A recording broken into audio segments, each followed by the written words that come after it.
Tudo bom, Miro? Como você tá? Tô bem, Thalita. E você? Legalzinha? Tranquilinha? Na paz? Tranquilinho, tudo bem? Tudo certo? Você vê, eu queria começar repercutindo isso com você. A sorte de Lula, não é mesmo? Olha só a taxa de desemprego. Peguei até outras notícias para repercutir também. Olha só, a gente tem reservas internacionais, subiram 9,3%, chegaram a 355 bilhões. O Copom deve reduzir ainda hoje a taxa de juros, deve ficar no menor nível em 2 anos. Que baita sorte a de Lula, não, Miro? Eu tô sentindo uma ponta de ironia na sua fala com relação àquele editorial do jornal Estadão. Já não dá nem mais para chamar de Estadão, Estadinho, aquele jornal oligárquico decadente. Eu tô sentindo uma pontinha de ironia na sua fala. Não foi isso, né? O Sabia que Estadão você ia falou. pegar essa ironia. Como que é? Sabia que você ia pegar essa ironia, não é? Pois é. Porque aquilo foi um absurdo, foi uma. Típico de um jornal decadente a serviço da cloaca burguesa brasileira. É isso, não tem nada de sorte, né? Redução de taxa de desemprego não tem nada a ver com sorte, tem a ver com ações do governo, tem a ver com, né, você ter reajustado o salário mínimo que estava congelado, isso mexe com o mercado interno de consumo, aumenta a produção, aumenta o emprego, né, em todas as áreas, indústria, serviços e tal. Isso tem a ver com ter mexido na taxa de imposto de renda, né, de isenção de imposto de renda, uma pequena mudança, mas isso é mais dinheiro circulando, é mais gente comprando, é mais produção, é mais emprego.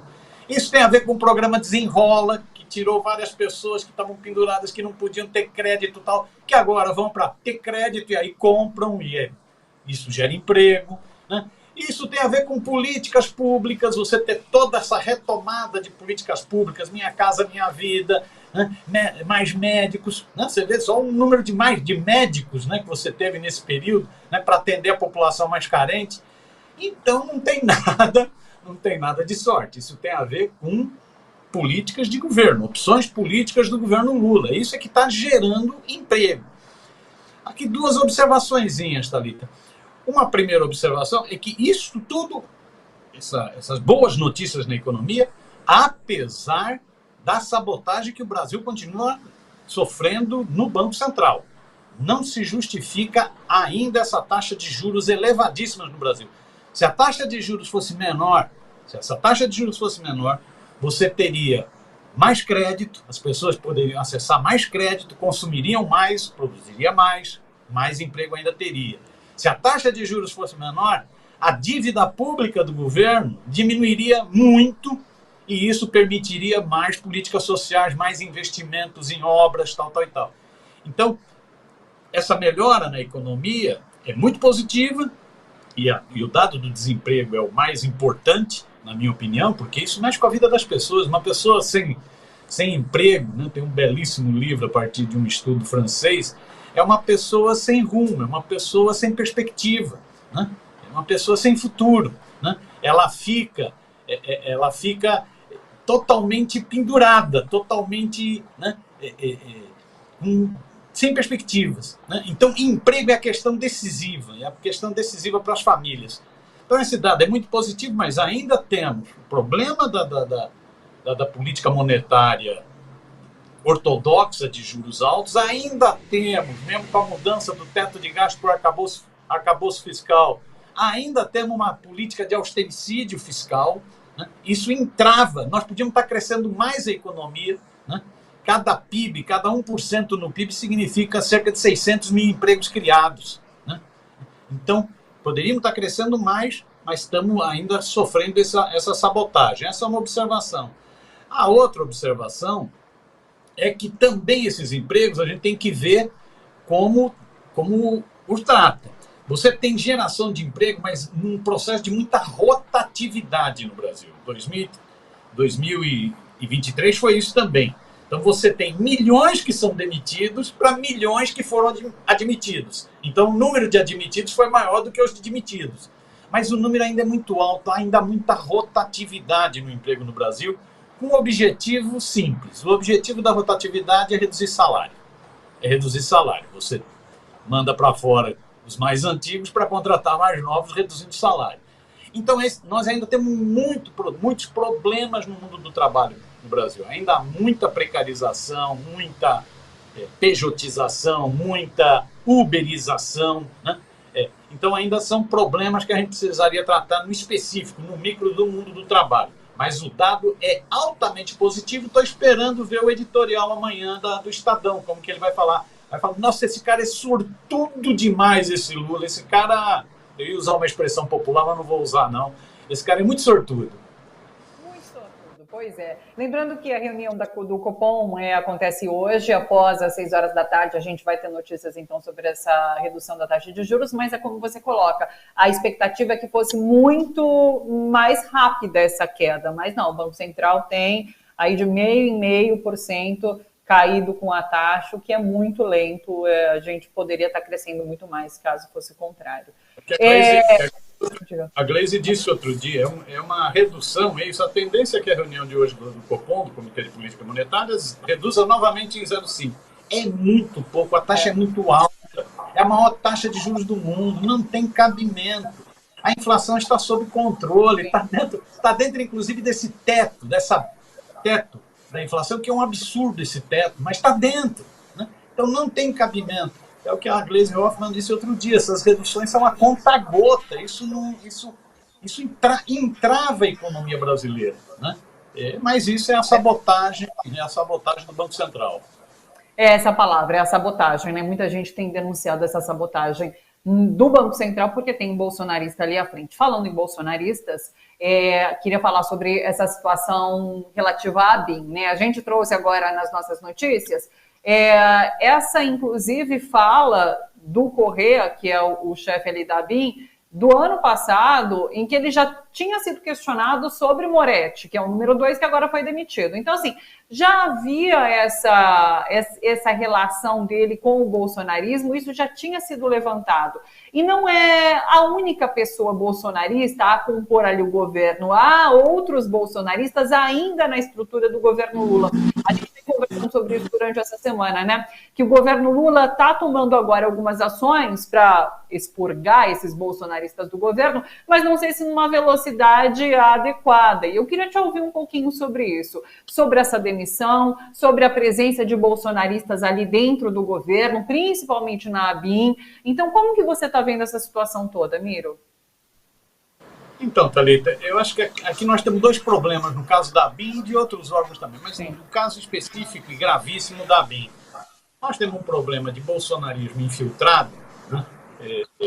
E que precisa ter uma limpeza, mas no caso da ABIN, além da limpeza, que é republicano, você tira quem serviu ao governo anterior, né, de forma inclusive criminosa, que é o caso do Ramagem, todo o time dele, né? Mas além do problema da limpeza, tem um problema de repensar o papel da ABIN. Eu acho que a ABIN está demonstrando ser um órgão com muitos problemas, já desde o nascimento dela, mas só piorou com o governo Bolsonaro, né? É isso. Aquele primeiro relatório da Polícia Federal, né, que gerou a aprovação pelo PGR do Supremo da operação de busca e apreensão para cima do Ramagem, apontou a ABIN dificultou as investigações sobre o uso desse software israelense, esse First Mile, né, para bisbilhotar a vida das pessoas, bisbilhotar a vida de ministros do Supremo Tribunal Federal, bisbilhotar a vida, né, até agora a gente só está sabendo de Gilmar Mendes e do Alexandre de Moraes, mas pode ser que outros ministros tenham sido bisbilhotados do Supremo, bisbilhotar a vida do ex-presidente da Câmara Federal, né? Saber para onde ele estava indo, que reunião ele ia participar, com quem estava participando com ele. Isso é um crime gravíssimo, talvez um dos maiores crimes da história da República, nesse sentido, né? Então, o relatório da PF, né, que justificou a operação de busca e apreensão contra o ex-chefão dessa ABIN paralela, dessa Gestapo brasileira, é a Gestapo brasileira, né? O relatório disse, teve interferência, dificultar as investigações. Então, não dá para ser assim. Como que a ABIN dificulta uma investigação da Polícia Federal sobre um crime cometido contra o Estado brasileiro? Está tudo errado, tudo errado. Mas a ABIN não é de agora. Na tentativa de golpe, como disse o Renan, na tentativa de golpe do dia 8 de janeiro, o que a ABIN fez? A ABIN não é um serviço de... não é a Agência Brasileira de Inteligência. Qual foi a inteligência que a ABIN usou para detectar o que estava ocorrendo naquele período? Não fez nada, ao contrário. Muita gente da ABIN estava metida no processo de tentativa golpista. Né? Então, é preciso realmente uma baita limpeza. Baita limpeza. Está dizendo aí, né, que o presidente, sei lá como chama isso, diretor-geral da ABIN, da Agência Brasileira de Informação e Inteligência, demitiu o 02, né, demitiu o número 2 dele, o Moretti, né, e mais seis também foram retirados. Não se fala os nomes, porque isso tem a ver com a agência de inteligência e quem vai ocupar esses cargos. Né, e que outros nomes podem ser também tirados. Então, esse eu acho que é um passo. O outro passo, volto a dizer, é rediscutir o papel da agência. Né?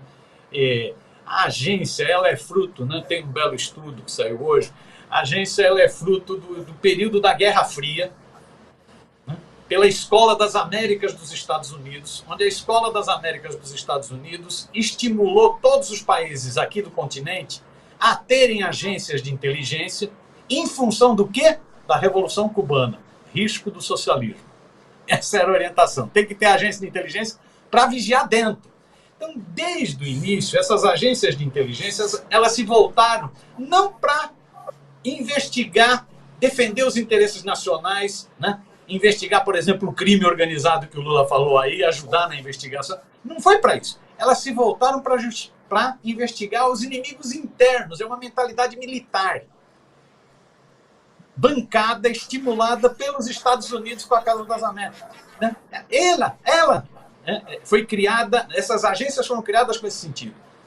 Não é para menos. Golpe de 64 que os militares fazem, criam um Serviço Nacional de Informação, que era exatamente para isso. Não tinha nada a ver com defesa dos interesses nacionais, com soberania nacional, não tinha nada a ver com fronteira, não tinha nada a ver com isso.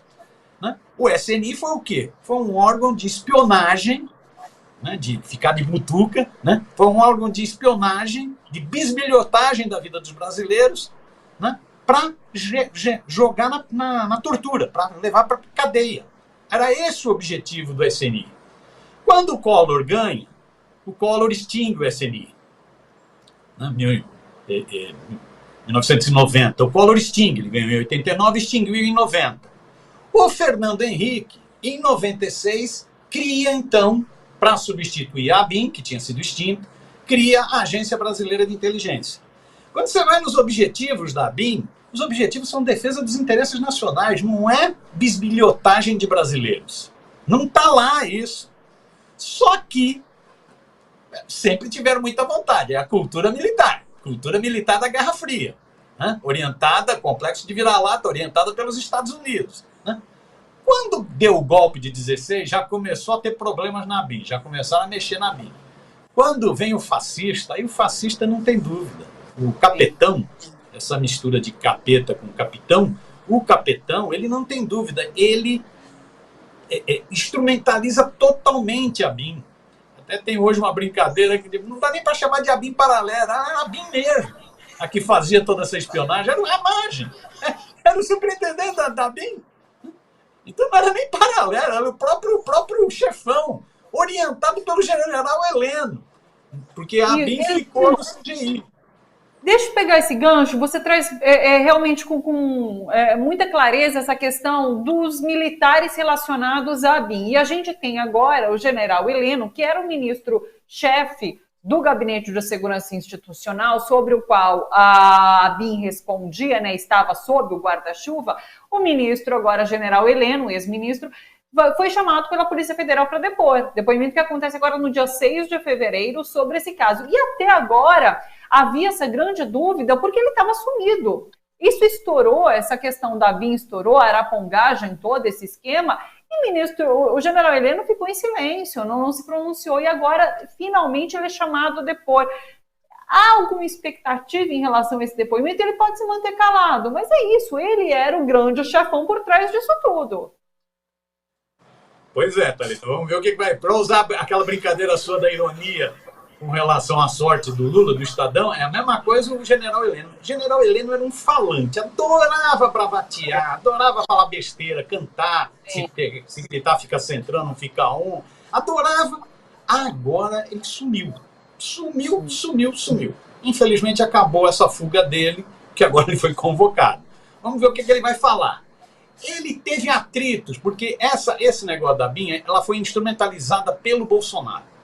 E o cara que teve o papel-chave, por isso que foi visitado esses dias, né, no seu escritório, né, no seu gabinete, no Rio de Janeiro, na sua casa, naquela famosa barra de Vendas da Barra, aquele lugar onde fica aquele criminoso, né, o Lessa, né, e o pai também dele, né, foi visitado. Né, então, atingiu o Carluxo, chegou no Carluxo. O Carluxo sempre teve um papel muito todo mundo fala, foi ele que estimulou essa ABIN paralela. Né? Então, o Bebiano foi o primeiro a denunciar isso.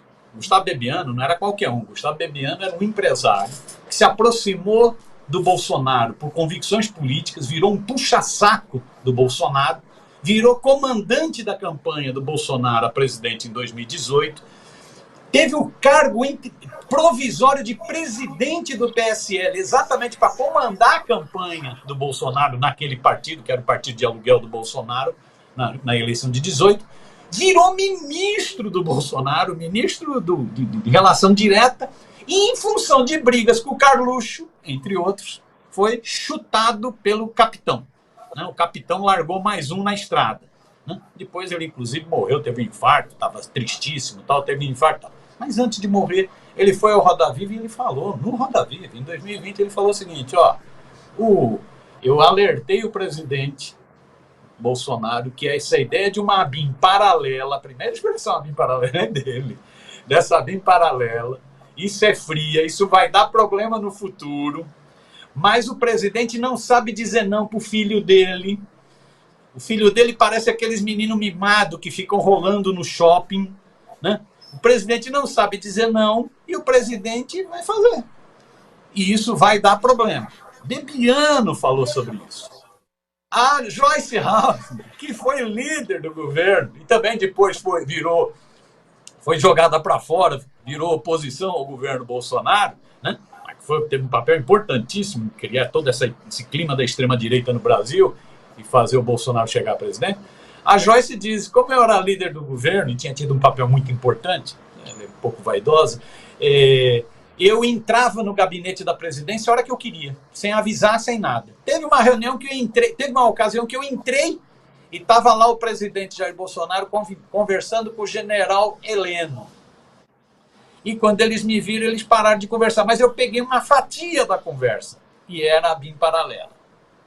Era a BIM paralela. Ela diz, não, eu inclusive quando rompi com a família, né, eu passei a ser perseguida diretamente. Até os meus seguranças brincavam.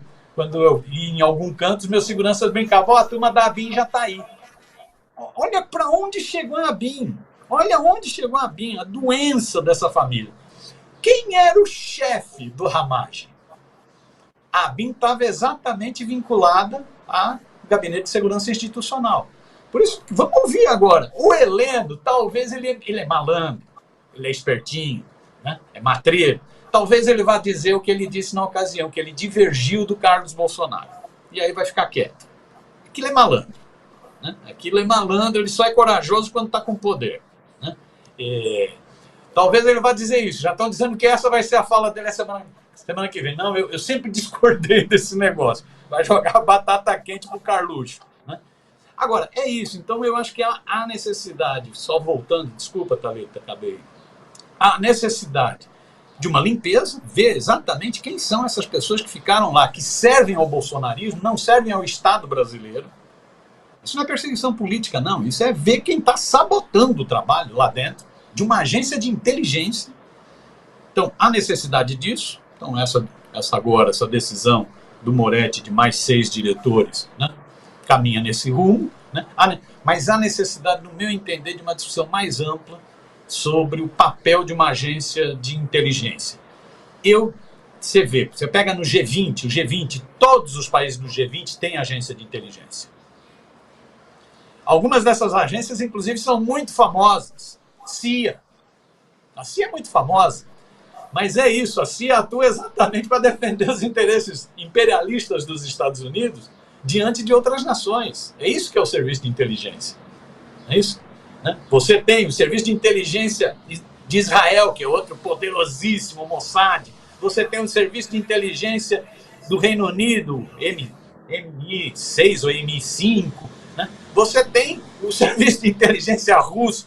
São todos os países do G7, do G20, têm serviço de inteligência. Então você precisa, uma nação precisa de serviço de inteligência. Mas tem que ver qual é exatamente o objetivo dele. Não é para ficar bisbilhotando aonde você vai com geolocalizador de celular. É isso? Não é para ficar bisbilhotando brasileiros. Né? Então eu acho que são duas grandes discussões a serem feitas, a limpeza e a reformatação. É isso. A gente vai seguir, é claro, repercutindo tudo o que está acontecendo em relação a esse grande esquema de arapongagem agora, então, revelado pela Polícia Federal, com mais investigações. Revelado não porque a gente já sabia, né? Como você mostra, como você conta, e a gente mostrou ontem, inclusive, essas falas de Bebiano, isso já apareceu há bastante tempo, mas agora, enfim, a Polícia Federal está tendo, inclusive, autonomia para poder investigar tudo isso que aconteceu ali durante os anos de governo Bolsonaro. É isso. Miro, sempre muito bom falar com você. Agradeço demais a participação aqui com a gente às quartas. Um bom fim de semana agora, esse resto ainda de semana. E, enfim, janeiro acaba, né? Amanhã é fevereiro, mês de carnaval, mas aí a gente já tem carnaval, então enfim. Mas vai passar rápido nesse fevereiro, né? Então, olha, um beijão para você. Até semana que vem. Bom trabalho por aí, Miro. Valeu, Thalita. Beijão e bom trabalho, tá? Tchau, tchau. Obrigada.